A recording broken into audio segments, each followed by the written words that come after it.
In the early 1900s, Henry Ford set out to make an automobile anyone could afford.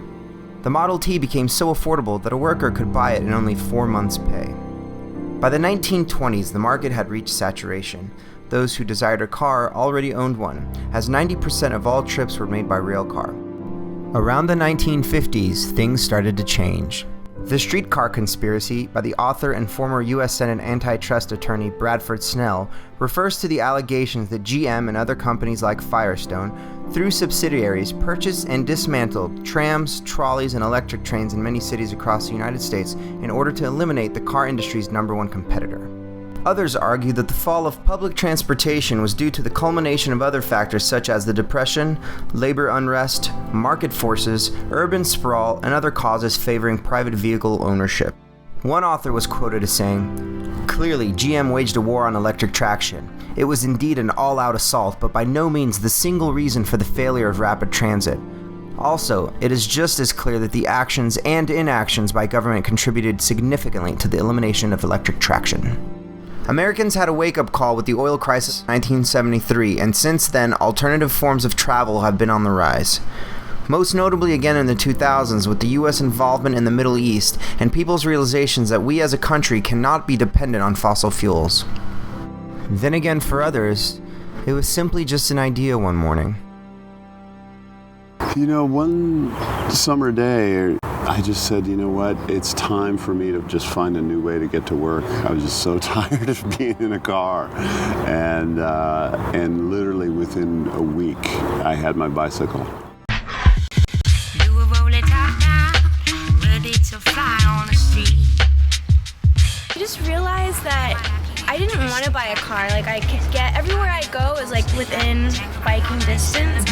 You were rolling top down, ready to fly on the street, ready to fly on the street. David, let me give you a ride home. No, I'm good. You know, because I'm a walker and I like to explore it.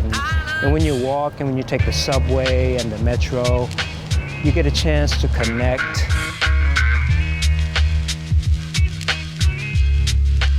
I've primarily been on my bike, but then I sort of realized that I run probably 3 or 4 miles a day.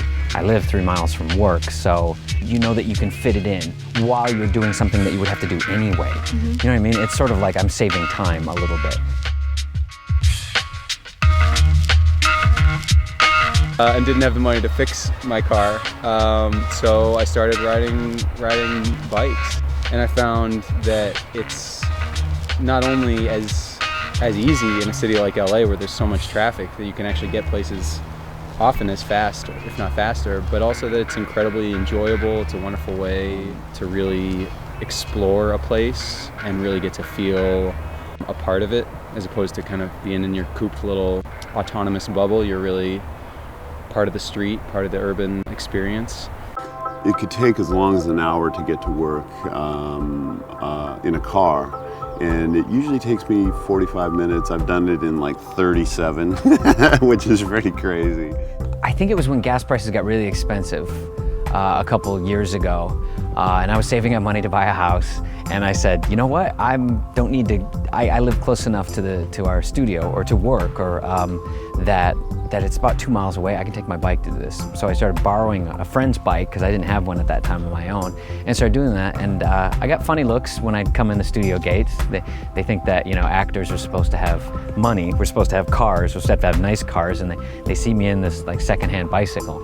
And for me, it was sort of like taking the ego out of the commute. I think people have that, especially in Los Angeles. You have to have that kind of car, you know, to have a sort of status. And it taking exactly the same amount of time as it would in my car, and I'm saving gas, and I'm getting to see my city in a different way. It was a no-brainer for me. I'm gonna do this as much as possible.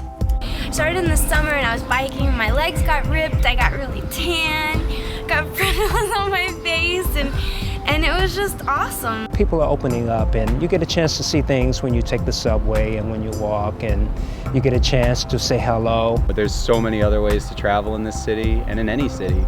As long as you're moderately healthy and you have $100 to spend on a bicycle or a good pair of shoes, there's plenty of ways to get around, and I think it really kind of behooves everybody to seek them out.